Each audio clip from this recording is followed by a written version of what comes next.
My heart is where the Hebrew home is.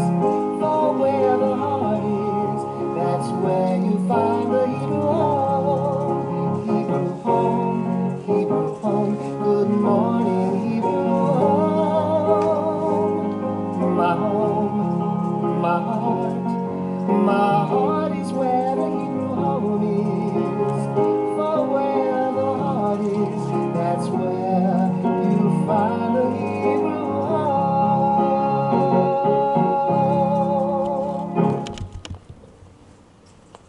And good morning, everyone. I am your Monday host, Catherine Farrell, and this is Good Morning Hebrew Home. Today is Monday, October 19th, and the time is 10:30 a.m. We have such a great show for you today, so let's get right into it with the weather. Today will be cloudy with a high of 65. So again, another great day to just hang out with a book, maybe tune in to Case What's the Story later on. And let's move into this day in history. So October 19th in 1917, and I'm going to have to buy my husband a donut today because in 1917, the first donut is fried by Salvation Army volunteer women for American troops in France during World War I. I don't care for sweets so much, but my husband and my sons, they love donuts. And we have a specialty place nearby called Cole Donuts, and they go there at least once a week, I would say. Except for the Italian cookie donut, the 3-layer one, I would always go for one of those. Have you ever heard of that? That sounds insane. Insane, amazing donuts. Moving on a little bit closer in time period, in 1985, Take On Me music video helps Norway's Aha reach the top of the US pop charts. So does everyone remember that video back when like videos were a thing on MTV and VH1? It was the best. It was like a drawn video of these characters, and they come to life in the drawings, and then they come to life in real life. It was just such a cool video. So ahead of its time for what it was. In 1989, the conviction of the Guildford Four was overturned by British courts. The 4 men had been convicted of the 1974 Guildford pub bombings, so good for them that was overturned. In 2003, I love this one, I love Mother Teresa. Mother Teresa is beatified by Pope John Paul II for her work among the poorest of the poor in India. So, today is National Kentucky Day. Didn't know that was a day. I guess it must have been. We had National New York Day here a few weeks ago. National Seafood Bisque Day, National LGBT Center Awareness Day, and National Clean Your Virtual Desktop Day. My desktop is pretty clear, but my emails are not, so this is probably a good day for me to sit and clear some of those out. Birthdays. Our resident celebrating a birthday today is Cecilia P., our only one. Happy birthday, Cecilia. And although we have no staff birthdays today, our guest for today will be celebrating his birthday this coming Saturday, October 24th. So happy early birthday to Anthony in Material Management. Hint, hint. On a personal note, today is also my mother-in-law's birthday. Happy birthday, Linda. I hope you're having a great day. And sharing your birthday today are celebrities Jon Favreau and John Lithgow. So I love both of these men so much. They've done so many wonderful things, but I have to say, I guess I've loved John Lithgow longer. It started out with my love for him in Harry and the Hendersons, which was an 80s movie about Bigfoot, and it was just such a great movie. We actually showed my kids this movie recently, and now it's one of their favorite movies too. So we're bringing back Harry and the Hendersons in my house. But I didn't know this. He was also a really famous and well-known Broadway star. He had a huge Broadway career, and of course a TV series career as well, with Third Rock from the Sun, which I did watch, and Dexter, which of course I loved. So happy birthday, John Lithgow. Happy birthday to everyone celebrating at the home and everyone out there in YouTube land. Now for food, I love talking about food. Our entree for lunch today is meatloaf with mushroom gravy, peas, and mashed potato. I haven't made meatloaf in a long time. I think I'll go back to it. One thing that I make is turkey meatloaf muffins, actually. And I bake them in a little muffin tin, and then we just have like random turkey meatloaf muffins in the fridge to snack on or whatever. So my family really likes that. Little tip. So that's your lunch, and then dessert for lunch is grapes, fresh grapes. Dinner tonight is soup, mushroom barley soup, salmon croquettes, and stewed tomatoes. The dessert is pound cake. So enjoy your meals today. And now for our interview. We have Anthony Maxwell joining us today. He is someone who I work very closely with in my department, as does, I'm sure, every department at the Hebrew Home. And I think that he really does have one of the most important roles here. Please welcome Anthony Maxwell, Assistant Director of the Material Management Department. Welcome. Thank you. Thank you for having me. Yeah, I'm glad you decided to join us. I know it was a little convincing. A lot of convincing. A lot of convincing. But I'm so glad you're here. Thank you for having me. So why don't we start by, why don't you tell us a little bit about what the Material Management Department really is, Okay. and what your role is there. Okay. So Material Management Department, we're actually responsible from everything from paper to medical supplies, PPE equipment, and everything in between, not only for this location, but for the off-site locations as well. Oh, I didn't know that. Yes. Does all the deliveries then come here first? Well, not all of them, but some of them do come through here, and then we'll have someone take it to our off-site locations, yes. And that's, I mean, a huge task, right? I mean, Yes. How many people are in the department? We have a total of 8 people. Wow. Along with our director, Lisa DeMayo, which many of you may know, who does a great job of organizing everything and everyone filling in the rest. Yeah, Yeah. she certainly does. We'll have to get Lisa on the show sometime. Yes, you do. So how did you find your way here? I always find these stories interesting because I Yeah. think that this is one of those places, the Hebrew Home, where people who are meant to be here sort of just find their way here. Yeah. And then it becomes this just symbiotic relationship between that person and the home. So what's your story? I agree. So I was in retail management. I actually spent 10 plus years doing retail management. Wow. And after a while, I just needed a change in pace and career. And this came along. I started out as a temp actually in 2015, September 2015. So I'm going on about 5 years, yeah. So I started as a temp receiving clerk, and then you grow with knowledge. Of course, in my background, I became the receiving coordinator. Okay. And from there, the receiving supervisor, and then from there, assistant manager. So you grow with more responsibility, and your knowledge, as your knowledge increases, moved into different roles. Yeah, absolutely. And so material management has always been this kind of department that I love and work with, but really don't know much about at all. So where does everything come? Does everything come into one place? Do you have to, like, all of a sudden it just magically appears in the art studio for me, but I don't really know how it gets from the delivery truck to there. It is a centralized location. We do have our different vendors that we deal with on different vendor days, and then everything is delivered, and then we do have a team of guys. It's not myself and Lisa only, it's a team of people who help not only take this stuff in, but get it delivered to staff, residents, and those who need it. Right, residents, of course, yes. Yes. So when you have something coming in for the residents, Okay. Packages for residents, right. Birthday cards, flowers. Of course, yeah. Yeah. What about any kind of, like, Amazon? Does anyone... Amazon, of course, every day. Amazon delivers every single day. Right.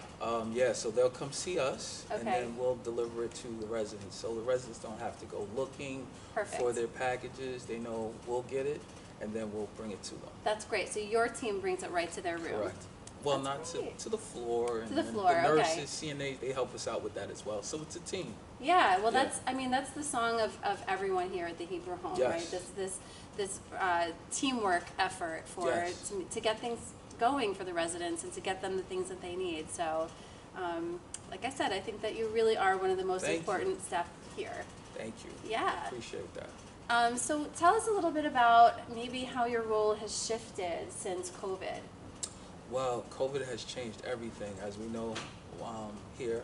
Supplies, Yes. Even securing those supplies that the residents and staff need. Right. So Lisa has done a great job reaching out to different vendors in China and wherever. Wow. And we've secured some PPE necessary equipment to the facility here. Right. That we give to provide to the residents and staff to do their jobs, basically. And that's just a tremendous undertaking. Like, Yeah. I think that the Department of Health, the mandate is 6 months supply Correct, of PPE. Yes. Or 3 months. 3 months or 6 months, whatever. It's a lot of months for a lot of PPE, and we Yeah. have over 1,000 employees or around that on campus. So if you can imagine how much PPE Yeah. that is, Yes. where do you keep it all? We do have a centralized location in the old Biederman Library. Okay. And from there, we bring it in and we bring it to whatever floor needs it. Right. Yeah. Right. So, of course, as sad as that makes me personally, that the Biederman is no longer available for Hopefully soon, use. when we go back to normal. When we go back to normal times. Hopefully. Right. It does make me happy, though, that we have all of that in place, and it's there to protect the staff, and it's there to protect the residents, and just knowing that makes me feel really good. So, what would you say is your life outside of the home? You know, this is our day-to-day here, but we want to hear some about your day-to-day at home. Okay, well, life outside of the home includes a 7-month-old daughter. Congratulations. Who keeps, thank you. Congratulations to you as well. Thank you. That keeps me on my toes. She just started to sleep through the night. Oh. I know. So as soon as I get home, it's disrobe, wash my hands, jump in the shower. Then after that, help out taking care of our beautiful daughter. My wife is working from home. Oh, good. So it seems like I always have to clock in. It's like my turn. Tag, you're it. So feedings, reading her a bedtime story, putting her to bed. Some of those are critical moments I enjoy. So we have for the viewers some photos that you shared with me. Okay. If you look behind you, this is... Can I look behind me? Yeah. This is what looks like on a beach, right? Yes. Is that your wife? That's my wife and our other daughter. This actually was pre-COVID. Okay. For my mother-in-law's 60th birthday. Wow. So we went to Mexico. This was actually in Mexico, and my daughter was still in the oven baking. Yes, I can see. Yes. Oh my goodness. Yes. Gosh. How was the pregnancy for your wife? It was rather smooth. Good. Yeah, Good. rather smooth, I would say, for the most part. Yeah. Once we got closer to her due date, that's when it started to become a little bit more complicated, and morning sickness. Oh, really? That's so Yeah. interesting at the end. At the end, towards the end, yes. Huh. Yeah, most of the time morning sickness comes in the beginning, but of course Yeah. it can last throughout the whole pregnancy. Yeah.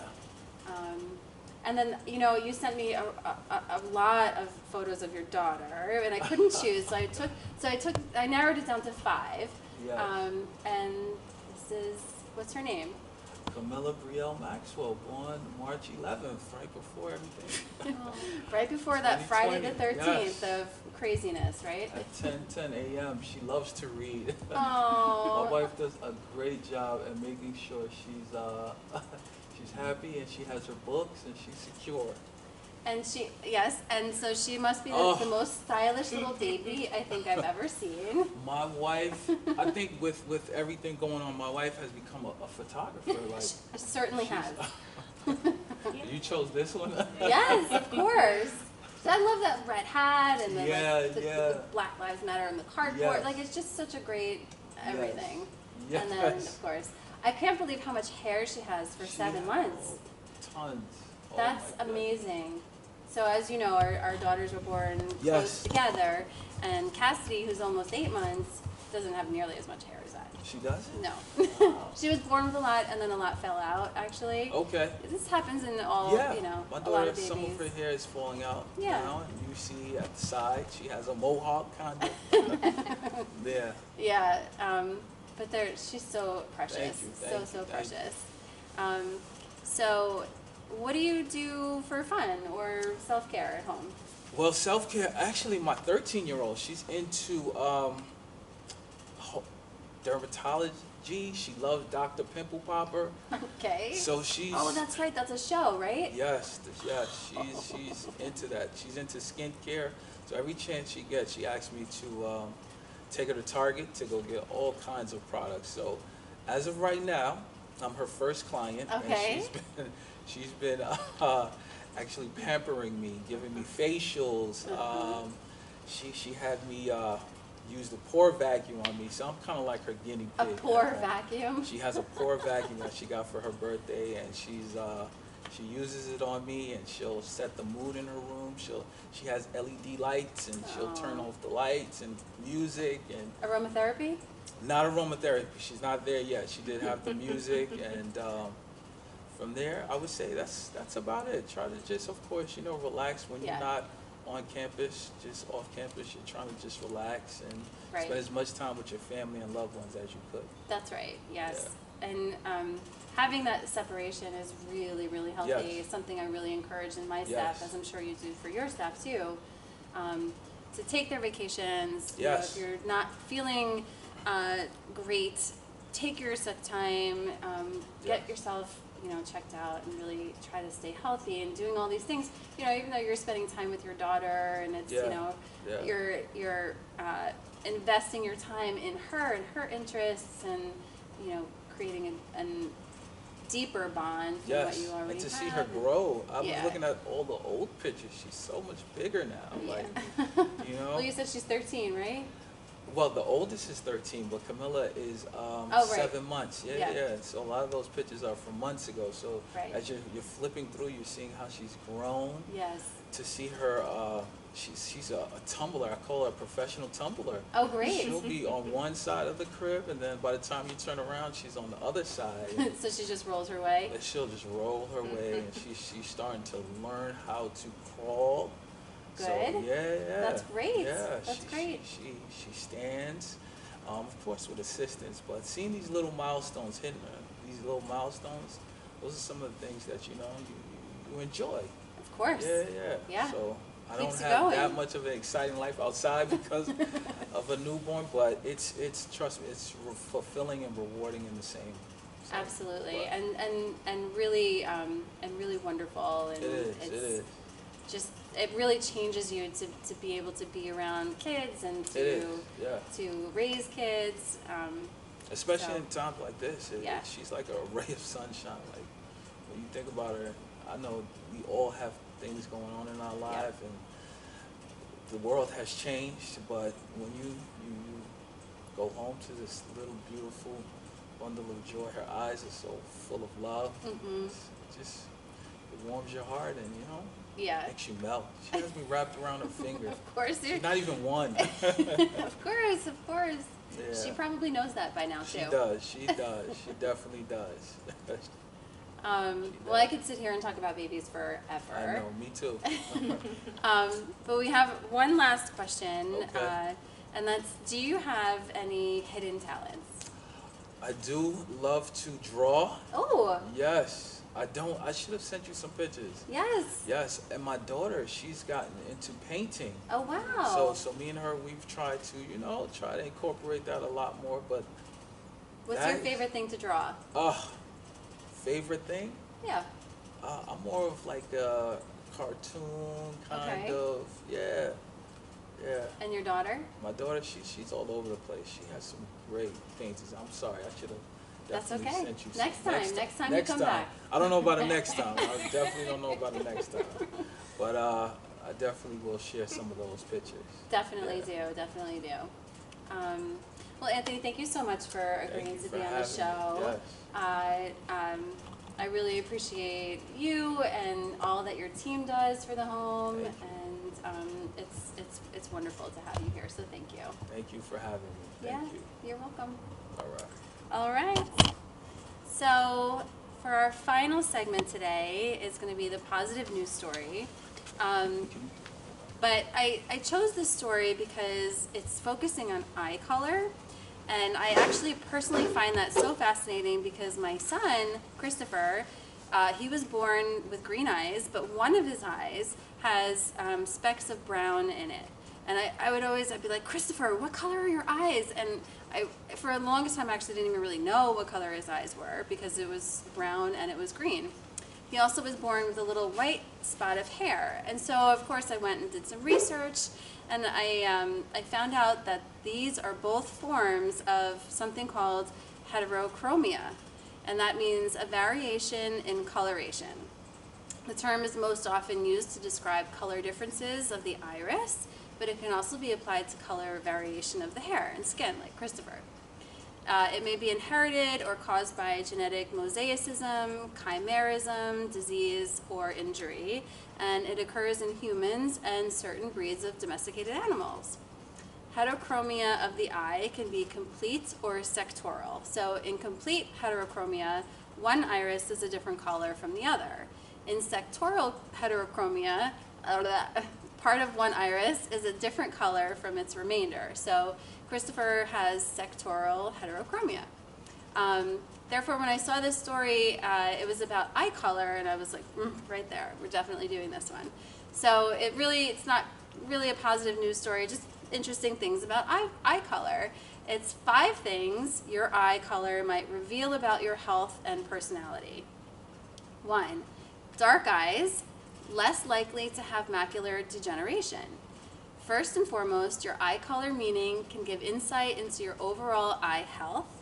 People with light-colored eyes had twice the risk of age-related macular degeneration of those with dark or intermediate iris colors. Found a study of 171 participants published in the journal Clinical and Experimental Ophthalmology. A dark iris blocks more ultraviolet light, says optometrist Christopher Quinn, OD, and Secretary-Treasurer of the American Optometric Association. And UV light is a risk factor for macular degeneration. So the extra light that gets into the eyes of people with light-colored irises may actually cause them to have more retinal degeneration. So, number 2, dark eyes, lower melanoma risk. Okay, dark-colored irises might indicate you have a lower risk of skin cancer.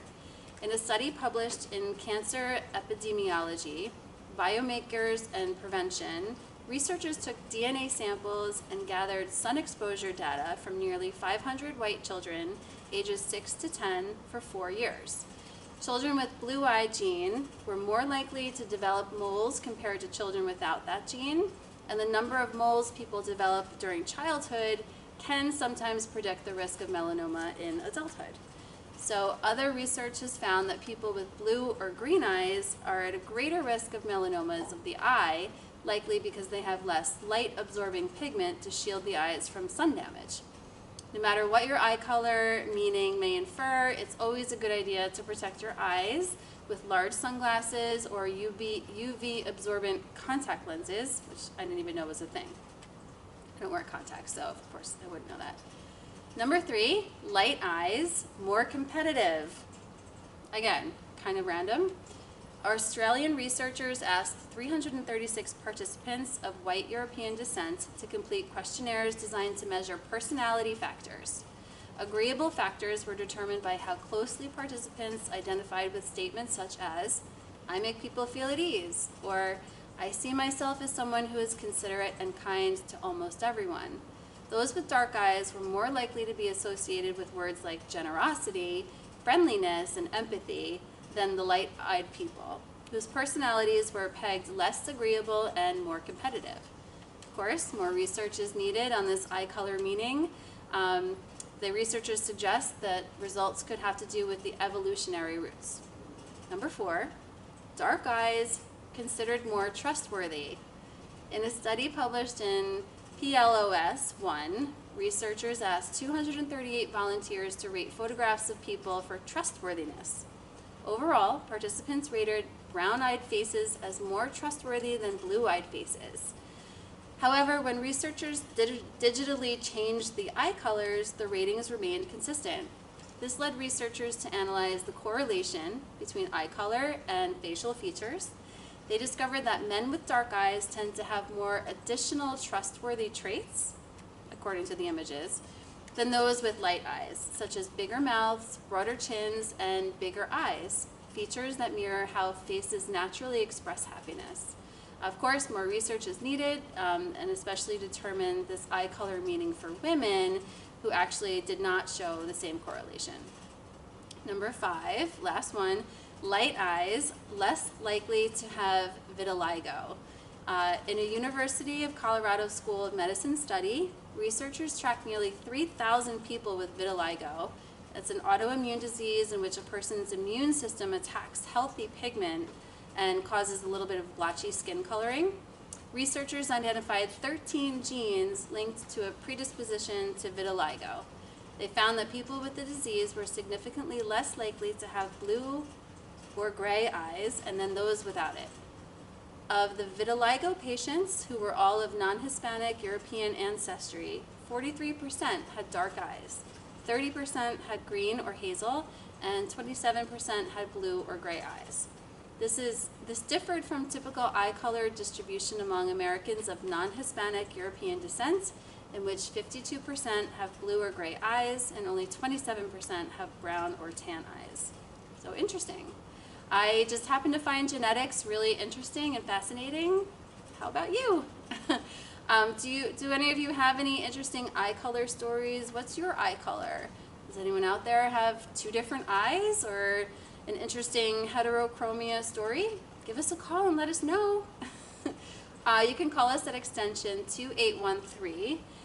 We haven't had any viewer mail in quite some time, so please give us a call.